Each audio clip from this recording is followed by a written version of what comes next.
Good evening. Today we have a very special episode of our awesome weekly webinar and weekly podcast. Before I forget, we are not, not doing the pod this next week, because next week I will be in Missouri and it will be the week of Silver School. Okay, the following week should be fine. It's my off week while I'm up there. So I go to Silver for a week, and then I'm off for a week, and then I have 3 weeks of Gold Premium. I will not be doing this during Gold Premium because I'm going to be working dogs and exhausted. So I'm hoping that next week, and then those 3 weeks, then I have another week off, and then I have a week of Gold, of October Gold. So I'm kind of hoping that during that time, Rich can do it for those 5 weeks. Fingers crossed. Don't keep your hopes up, right? But here we're hoping that that we can do it, right? That everything works out well, and we just do super well, okay, with everything. So trying to get everything here situated, and I realized we're leaving Friday morning. We're going to Universal Thursday beforehand, and I have not packed yet. So that is something that I'm going to start pulling out probably tomorrow. Yay for awesomeness and for a 2-month adventure. Before I left for 2 months, I wanted to answer one of the questions that I get asked pretty often from people. And that is, what do service dogs do for dysautonomia, which includes POTS and neurocardiogenic syncope, vasovagal syncope, and everything underneath the dysautonomia umbrella? What do service dogs do for that? What do service dogs do for Ehlers-Danlos Syndrome? And what do service dogs do for MCAS? And those are the Trinity, not the Holy Trinity, right? It's the medical fun Trinity of, what is the word for it? Diagnoses, syndromes, symptoms, that a lot of times if you have one, you're going to have the others. Now, I know I've talked about it before, but I'm going to give you the real quick rundown. I've been passing out since I was 7 or 8. I remember passing out. And that's my fun story of I passed out in the bathroom at our house in Pennsylvania, which we moved away from when I was 10. And I remember waking up. It was hot. And I thought I was so tired I had to take a nap. And I went outside and I rejoined my friends playing, but nobody was still playing because I don't know how long I was out. Okay, that's the earliest time I remember passing out. I also remember passing out in the shower when we lived in Connecticut. So that was between the ages of 10 and 13 years old for me. I passed out in the shower because it was way too hot. Notice the pattern here? Way too hot. So after that, I was not allowed to shower with the door shut the whole way.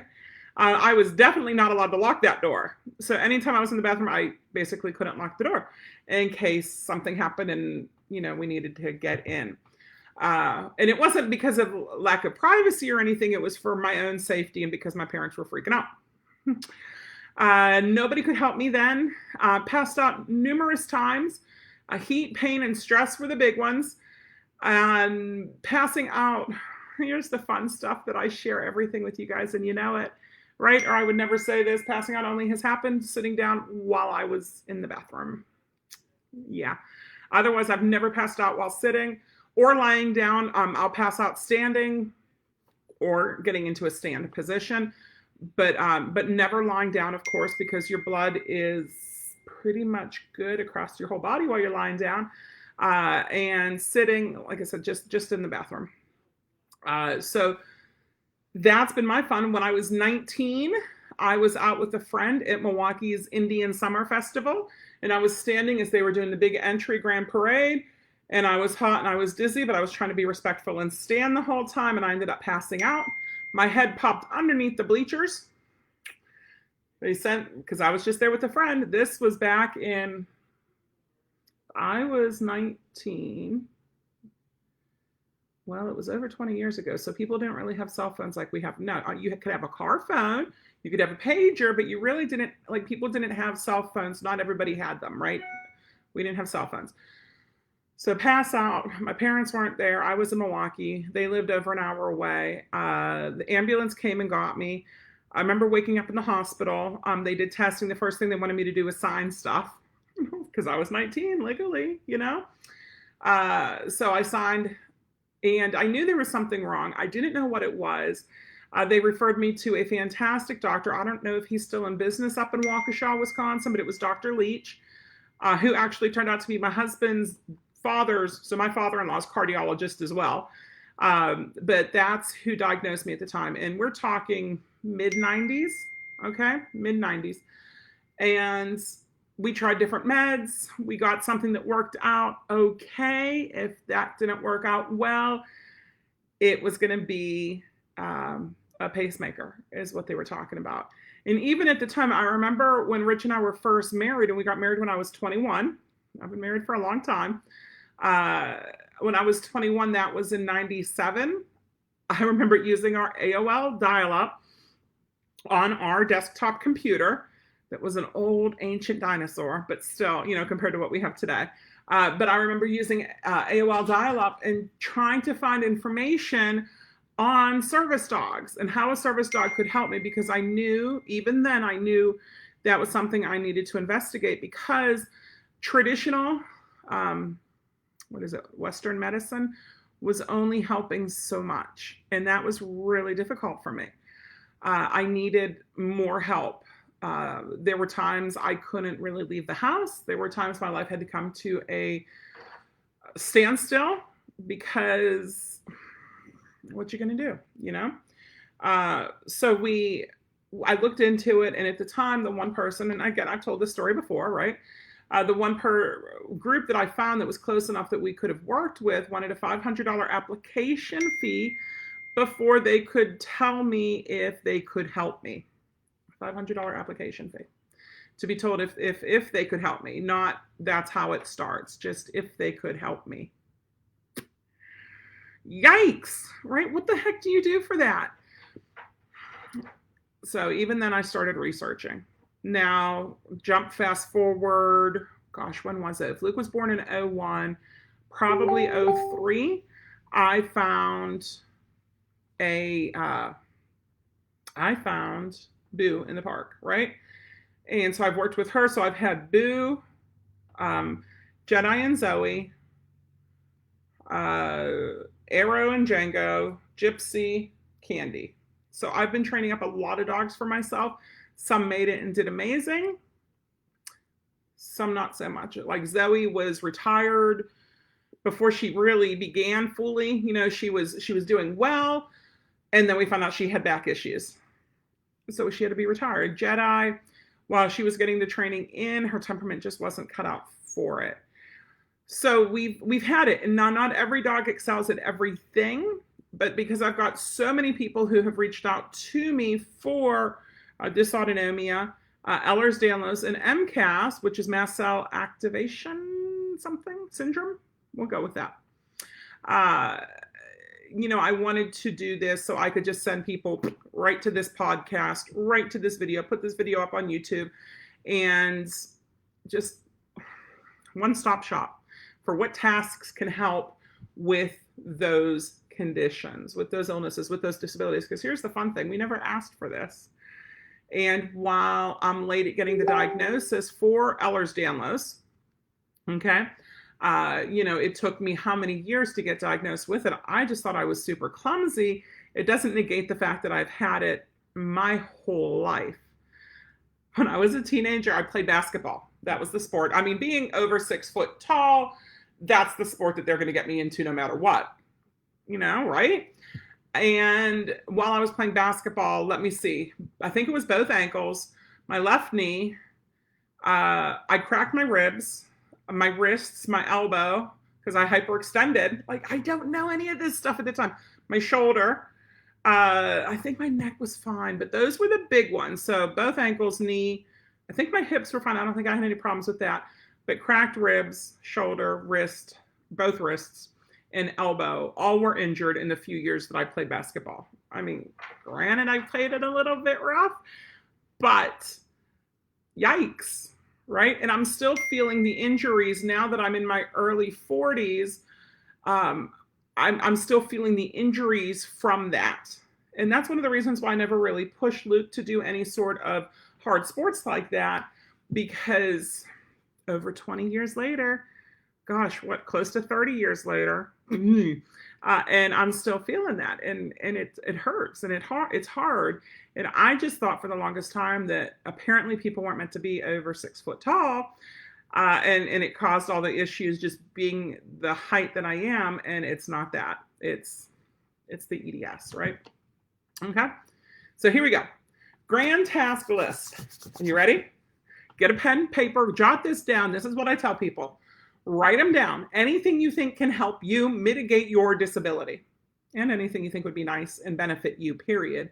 But a service dog must be task trained to mitigate the person's disability.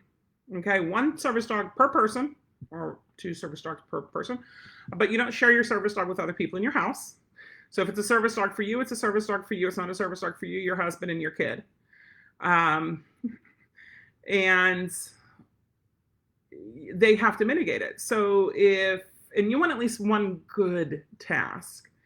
And there are good tasks, and there are, I don't want to call them weak tasks, so we'll just call them not good tasks. Good tasks are those life-changing, oh my gosh, because of this dog, I can do this. Because it's supposed to be to mitigate the owner's disability that affects 1 or more of things that happen in your life, right? So here we go. You ready? Food allergies. Why am I talking about food allergies? Well, because MCAS can bring on some food allergies. I have to go gluten-free. And when I go gluten-free and I'm doing well gluten-free, I'm doing well. And that's fantastic. That's what I want. I want to do well. Trust me on this one. So food allergies are something that's common with this. So you can alert to allergen in the food. Smell this food. Tell me if there's the allergen in it. Again, for me, it's gluten. Alert to allergen in the area. Why this? If you're dealing with allergens, especially, for example, peanut allergies or nut allergies, I eat a peanut butter sandwich, right? I ended up with peanut butter on my hands because I'm a messy kindergartner whenever I eat. I go and I touch the slide, and I go down a pole, and I open up the door, and I leave peanut butter oil on those surfaces. You have a life-threatening peanut allergy, and you want to go play on that slide, down that pole, and go in through that door, but your service dog can tell you, don't touch that doorknob. That's pretty neat, right? Yes, it takes a lot of training for all of this stuff. But you can alert to the allergen in the food or in the area. You can also alert a family member that you need help. You can fetch the medication. So first, the dog can wear the EpiPen in his harness or in his vest, but he can also go and fetch it. He can also fetch the phone to call for help.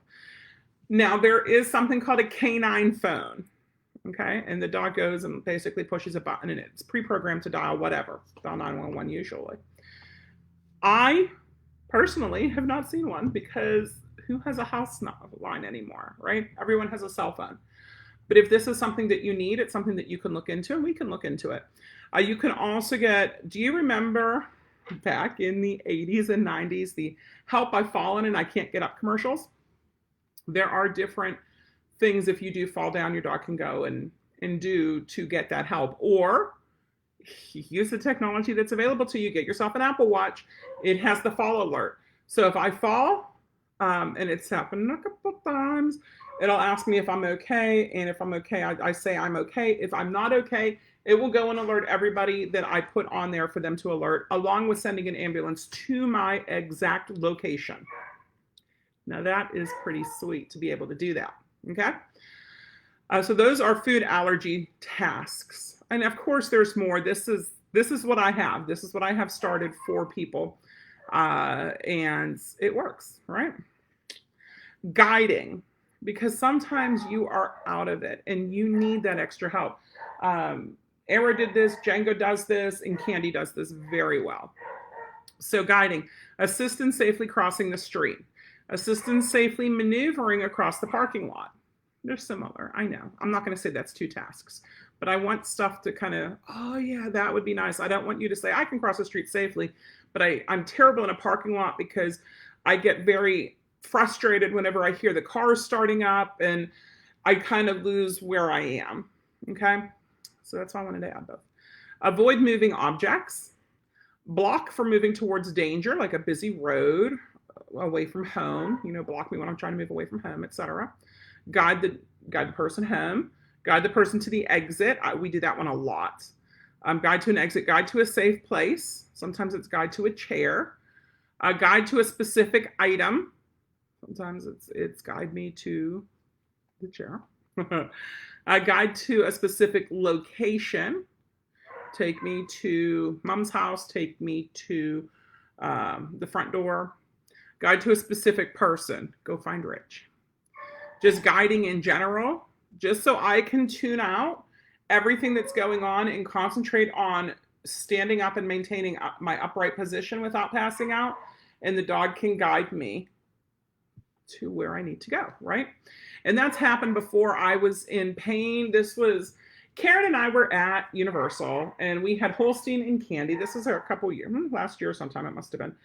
And I thought, I don't need to bring my wheelchair. It was just her and I, and this was before I got the electric chair, so I just had the push chair. And she had offered to push me through the park, and I said, no, I'll be fine. Famous last words, because I wasn't fine. And we were back by the Dr. Seuss area in Islands of Adventure, and I thought, I have to get out of the park, out of City Walk, down to the valet parking, and I don't think my legs are going to do that. I don't know how this is going to happen. So what we did is we took it one landmark at a time, and Candy guided me the entire time. She did counterbalance, which means if I started to lean to the left, she would kind of make sure I didn't lean to the left, and I'd go back to the right. And if I'd kind of lean into her, she'd be there. Okay. Counterbalance, forward momentum pull. So guiding with some oomph. Okay. Counterbalance, forward momentum pull, and brace. Those are the three big ones. And brace is for helping get up so I don't end up passing out. So guiding, indicate a barrier or curbs, indicate drop-offs, indicate stairs or steps, lead around ground hazard, and lead around stationary items. Okay? So those are all guiding tasks. Hearing dogs we can do, alert to alarms. You can alert to car horns, children crying, calling, yelling, a doorknob, or I'm not doorknob. You could, I guess, do doorknob. The doorbell, knocking, alert to glass breaking. Did you know that my Alexa can listen for glass breaking when I'm gone and let me know? How neat is that? Alert to an intruder. Alert to your name being called, alert to oncoming cars, alert to phone ringing, to sirens, not Siren the puppy, siren like wee-oo, wee-oo. Alert to sounds, alert to the presence of others, and alert to unheard dropped items. Now, which of those are going to help with dysautonomia? Like POTS, with EDS, with MCAS? Maybe whenever it happens to you, you just hear ringing in your ears and you can't even focus on anything. And it would be nice if maybe your dog alerted you to something at that point. It can happen. Medical alert dog. So these are just general medical alert things. Alert family member. That's the go get Rich, go get Luke. Alert for help. This is one people want to do. Send the dog out to a random person. I never train send the dog out to a random person. That dog's about a $50,000 dog. I am not sending it out to meet somebody who may or may not know what to do with them. If my dog cannot go and get Rich or Luke, which I rarely do a go get help out in public. If I use a go get help, it's at my house here. But if I have an issue out in public, I want the dog to help me out, not abandon me. So I train the DPT under legs, and we'll get to all these in a second.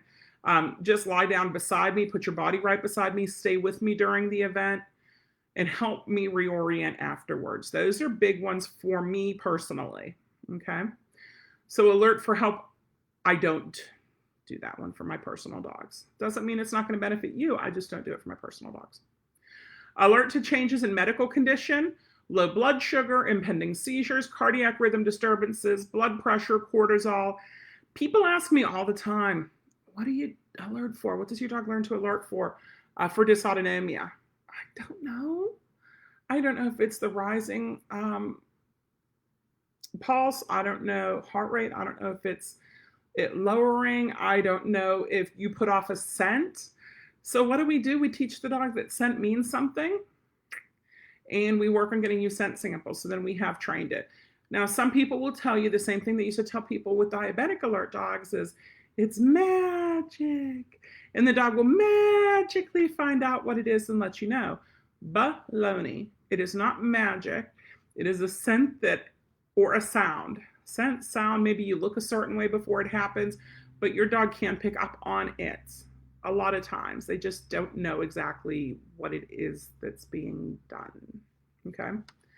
Assist in getting up from the floor or from a chair after a medical crisis. Yes, my dogs know that.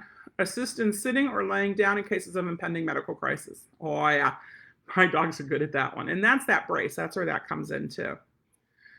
Assist with grounding. Yes, that means the whole world is spinning and I can just focus on my dog here right in front of me. A deep pressure therapy, especially for EDS with your joints. Oh, deep pressure therapy is flipping amazing. It makes it feel so good. And I'm going to tell you a fun story. I was at a trainer's seminar, right? It's a fantastic seminar and I loved it. And I had Candy with me and she got up into DPT, deep pressure therapy. I call it lap. She got up there and she's leaning up against me. And the instructor stopped and she says, "Can I ask you a personal question?" And I said, "Oh, yeah, what's going on?" I share everything. There's no secrets here. She said, "I thought this was just for PTSD stuff." "You have PTSD?" And I said, "No." And I explained it to her and she said, "That was so interesting that we use it." And why do we use deep pressure therapy with this is, according to what Dr. Trevino told me, he is my doctor here, my Dysautonomia specialist in Clearwater, which is by Tampa. After you eat, the blood pools in your stomach area to help digest and break down, right? Blood's going to go to where it's needed. And while it's there, you don't have blood in your head and in your extremities as much, especially your head because, little thing called gravity. And he wanted me to wear compression hose from my ribs to my knees. I can't do compression hose, especially with the irritable bowel syndrome. That's just not going to happen. And I kind of flip out if I'm confined like that. So I don't want to do that. Instead, what my dogs know is that deep pressure therapy and lean into my stomach to help prevent the blood from pooling there, which will help me not get lightheaded, which will help me not pass out, hopefully. Fingers crossed. Like I said, it hasn't happened sitting anyway, so that's always good. Fetch medication. Now, here's the fun thing, too, with this is you want to get a bag, and it's fetch this bag. And I don't care what I put in it. If my doctor puts me on a new meds, I can put that in there. If I'm on ear drops, I can put that in there. If I'm taking different vitamins, I can put that in there. It's not go fetch this med, and now this med, and now this med, and now this med. It is just bring me the bag. And if you have a lot of meds, you can use a bigger bag. Fetch medication, fetch the phone to call for help. We have used iPhones not since we started getting phones, but for a long time. We'll just put it that way, for a long time. I keep my old iPhone cases. I don't keep the old iPhones necessarily, but I keep the old iPhone cases so I can put them together and I can work on the dogs retrieving those. I ask people, if you have old phones, please send them to me so I can use it to train service dogs. I don't care if you drill a hole in it. I will put them in a case, or you can send the case as well, so we can work on retrieving the case with weight in it. Because I case all of mine. I prefer the OtterBox because I drop them all the time too. But yeah, that's what we do, is fetch the phone to call for help. Medication reminder. I love this story here. I have a dear friend, a good friend. She actually helps me co-teach the class. She is my laws expert. And during Hurricane Irma, she was without power for 3 weeks. But because her dog knew medication reminder, even while they didn't have power, she never missed a dose of her meds, even though she had no idea what time it was because they didn't have power. The dog reminded her every time she needed to take her meds. That's pretty cool, right? Reassure during a medical crisis, because it could be very stressful, especially whenever you are passing out. You can spaz out. Reorient after a medical episode. This is one of my favorites. Gypsy is super good at this. I had an issue a month or so ago in the kitchen. I was singing and dancing. I probably shouldn't have been doing that while I was prepping food, and it was just too much. And I ended up on the ground, and Rich came in the kitchen and just walked over me, which wasn't good. I don't know if he thought I was like taking a nap in the kitchen or what, but Gypsy was right there. You know, she was looking at me, and then she lay down right beside me. So Gypsy for that one. Stay with until help arrives. Stay with me until help arrives, right? Like stay here. Under my legs to raise them. Another one she's good at. Why? Because blood pools, right? So if I lay down, get the legs up, get the blood out of the legs, and get it into my head where it belongs. And wake the handler. You have a dog who likes to do kisses? This might be a good one for you. Okay, so those are all medical alert tasks that I've trained, that my dogs do, or that I think sound good for somebody else, but I'm not doing them with my dogs. And it might be because I haven't had time. Mobility dogs. What do mobility dogs do? And how can this benefit you with dysautonomia, with EDS, or with MCAS? Mobility dogs. Assist in a public restroom. Do you know how fun it is to take a wheelchair and a dog into the bathroom? Yeah, it's kind of hard. Do you know how many bathrooms at Disney and at Universal do not have a button that you can hit to get them open? Yeah, I don't think any of them do. It is a pain in the butt. The only one I know of that has it is up at Brownwood. And I love that bathroom because you just hit it, the door opens. I don't have to worry about holding the door. And I always have people who, you know, hurry up and open the door for me, which is great. But what if they're not around? Like, I need to figure out how to do this on my own. And with the electric chair, it starts out slow and picks up speed. So sometimes, yeah, it's super fun. Assist a person to rise and to be steady. Assist to get up from a chair. Assist to get up from the floor. Assist with position changes from a sit to a stand, from a lay to a sit, etc. Assist with stairs. Even if I'm walking, I usually will avoid the stairs because it bothers my knees to move them like that. So I try to avoid stairs. Assist with the transfer, wheelchair to chair. Balance assist on the stairs. Balance support. Block, which is stand in front of me and block.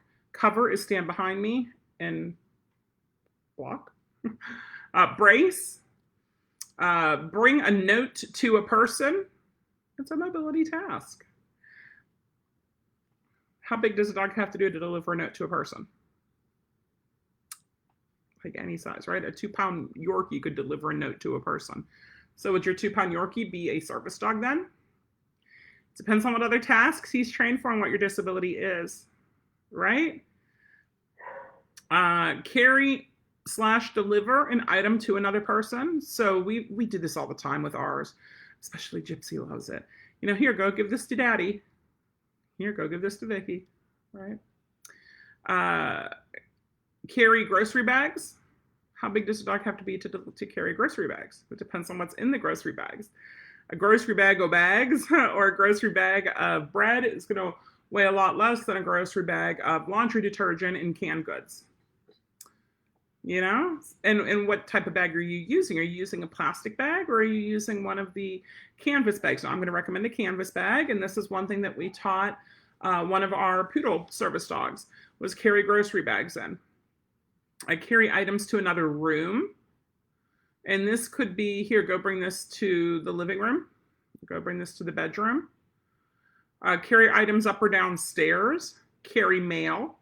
Carry your purse. Now, I don't do a lot of these carry things for a while. You know, like carry this through the store today.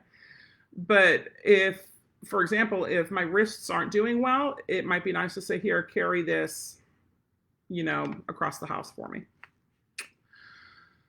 Clean up items on the floor and put them in a basket. Clean up trash on the floor, put it in the waste basket. Now, those are multi-step ones. You don't say, oh, that'd be fun. I bet I'll do that today. You know, those are multi-step processes. Close doors, pull them closed with a tug. Close doors, push closed with nose or paw.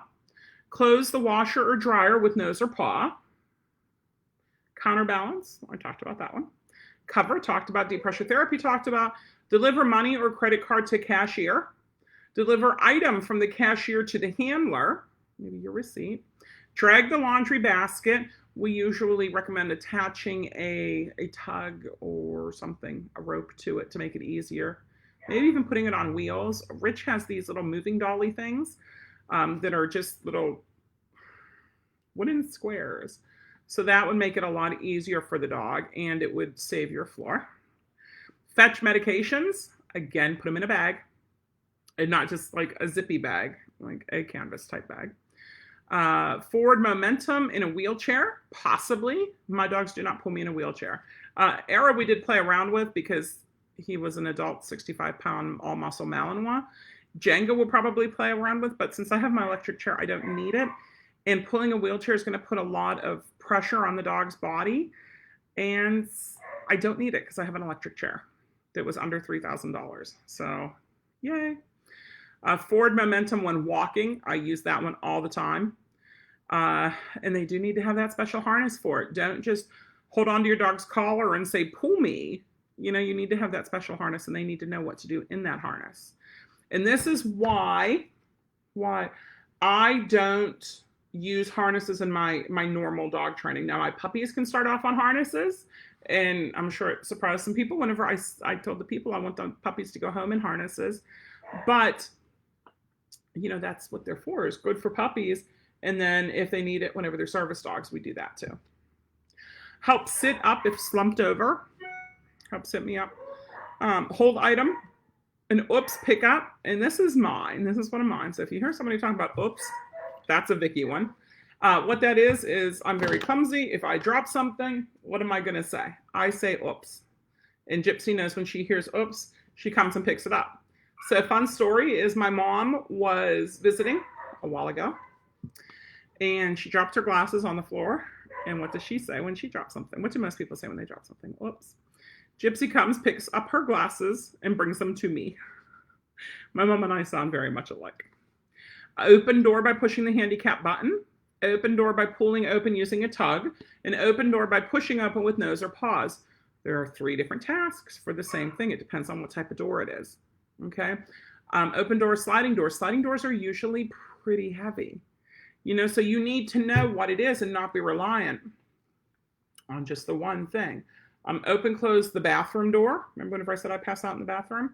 I usually, like at the house here, I try not to close the bathroom door. It's a habit. And some people think it's weird. Luckily, my bathroom that I usually use is off my bedroom, so nobody's in here except for Rich. But yeah, I usually don't close the bathroom door because, you know, I do pass out in there. Open, close a cabinet or a drawer. I think kitchen or bathroom countertop type of thing. Place items on the counter at cash register. Not just give money to cashier, but place the items there. Provide momentum up incline. Provide momentum upstairs. Pull a wheelchair. Pull and hold a heavy door. That's a hard one for them. So that's not for every dog. That's not for the 2-pound Yorkie to do. Never. Pull blankets on or off. Push the handicapped or elevator buttons. That's a hard one. I don't usually train that just because the buttons are all right there. And if the dog does one of these, he's going to hit like every button. But it doesn't mean I can't do it. I just usually don't do it. Usually we don't need to. Put away an item. Now this isn't go put this in my sock drawer. My dog's doing everything. Remove socks or other clothing. Gypsy likes to do that. No, Django does too. And I don't wear socks all that often, but it's a fun one to work on and teach. Retrieve dropped items. That's my oops. Retrieve emergency meds and water. So I do not get water from the fridge usually because I would come home and the fridge would be open, all the food would be out, and the dogs would be eating whatever meat we had in there. So instead, what I recommend doing is taking that canvas bag, it could be a toiletry bag, and getting one of those shorty bottles of water and putting it in there. But then you tell me, but no, Vic, I like cold water. So do I. But if I can't grab it, you can either do like a little fridge. You can do that. You can have somebody get you water or suffer with room temperature water. Okay, first world problems, guys. I had to have room temperature water with my emergency meds today. Retrieve items when pointed at. Retrieve mail or newspaper. Retrieve medical equipment or mobility aids like wheelchair, walker, cane, your grabber, etc. Retrieve the named items. Retrieve your phone, your wallet, your backpack, your travel bag. Retrieve your shoes. That's one of Gypsy's favorites. Retrieve a tissue when crying, sneezing, coughing, so you can make a sneeze be the command for go get me a tissue. Retrieve a towel after the shower, maybe. Retrieve the TV remote. Turn the lights on and off through paw, nose, teeth. I don't usually train that one anymore either. I just have Alexa do it. We have it set up. Alexa, dog room lights on. Okay. Dog room lights are on. So you can set up stuff like that, and then you can set up shortcuts with her as well if you wanted to. So, you know, like there's no sense teaching my dog to do it whenever I've got her. Now, what happens whenever I'm gone for 5 weeks? Well, 7 weeks, 2 months without Alexa there. Unload grocery items, unload items from washer dryer. Then we have psychiatric service dogs. So I'm going to go over this just because I'm on a roll here. Agitation response. Well, that could happen because sometimes with the dysautonomia, you get nervous and you start dreading that I'm going to pass out. And I don't really want to pass out. And please don't pass out. So agitation response, alert to person coming from behind, alert to the presence of others, assist in creating a safe personal space. Well, this is true if you're going to pass out too. Assist in leaving a social situation. For example, if you're having a panic attack or if you just need to get out of there because you are going to pass out. Block, cover, brace, or lean against handler for grounding, a buffer in crowded places, crowd control of circling, crying interruption response, DPT, fetch meds, fetch phone, find a bathroom. That might be a good one for us. Why find a bathroom? Because it's usually an out of the way spot. Find a specific person, find the car, flashback interruption, follow a designated person, interrupt disassociation, interrupt freezing behavior or harmful behavior, maybe a panic attack or an anxiety attack, interrupt repetitive behaviors, interrupt scratching and skin picking, nightmare interruption, provide the distraction, provide an excuse to leave an uncomfortable situation, reorient to the here and now, respond to smoke alarm, routine reminders, snuggle. Snuggles is fun. I call it hugs. Summon help from a specific person and watch my back. Okay, so that's not all of them. So what I want you to do is I want you to go through and listen to this a few more times, pause it as needed, write down the tasks that are going to help you in your mind. Talk to your doctor about it as well. And then Google search it, YouTube search it, like check it all out. Write down everything that you think might help you. Now, this isn't 100 tasks. Okay, if you get to 100, that's fine. It just helps you to brainstorm, right? It's like goals. And then what we like to do is I tell you to number them put them in order, reorder them, right? From one of this would change my life down to the bottom, which is, it'd be nice, but it's not really necessary. And then what we want to do too is group them. So I do this. You don't do this. Don't worry about it. We'll group them into, for example, the retrieve ones, the guide ones, the mobility ones, the hearing ones. We'll group them because sometimes it's easy to, you heard these. Some of them bring the phone, bring a remote. Like they're really similar. Bring the meds. That's all retrieve stuff. So if you have a bunch of retrieve stuff, that means we need a retrieve. And then we need to work with the foundation skills to get you so we can go and branch off and train these. Okay? And sometimes it sounds really weird, and I know I'm forgetting some of them, and that's okay. I have the big ones on here, and that's the important thing is I need to start your brain going with what's going to help you with your disability, and what's going to help you with your disability might be different from what I need for my disability. Okay? But this is going to give you a start on what to do. And then once you have that list in order from this would change my life to this would be fun, but it's not really needed, that's whenever you contact me. And how do you reach me? Heart and Soul Dog Training is at heartcanine.com. That's HEART, the letter K, the number 9.com, or heartsoulcanine.com. HEARTSOUL, letter K, number 9.com. But Heart Canine or Soul Canine, letter K, number 9, guys, that'll take you to us. Okay? You contact us from there, and then we work with you. We figure out which program is best for you, right? And we go. We get started on training up your dog to be that service dog that you need. Now, you can also follow us on Instagram and on YouTube and on Facebook. And we even have a TikTok through Hope Service Dogs. We're Heart and Soul Dog Training. Karen's Heart and Soul Dog Training GNV, that's for Gainesville. And we're also Hope Service Dogs. That's our breeding program. So if you need a dog as a service dog, my number one choice is always Golden Retrievers. Why? Because they're the best. If you have any questions or comments, go ahead and comment on this. Tag me in it just in case I don't happen to see it. We do cross-post this, and it doesn't always let me know whenever there's a comment. But I do have that ringing in my ears right now, which is telling me that we're done for today. I will not see you next week here. I will see you Saturday because Karen and I will be driving. And we'll have something to talk about. We'll have a whole day to sit and talk about what it is that we want to talk about. So a virtual group will be more, another one kind of like this. We need something to get you through this next week. Okay? I want y'all to take care and peace out. Leave us a review if you listen to us on Facebook. A review, response, like us, share us, subscribe, get alerts. Have fun, right? But write down your list of tasks that would benefit you. Bye, guys.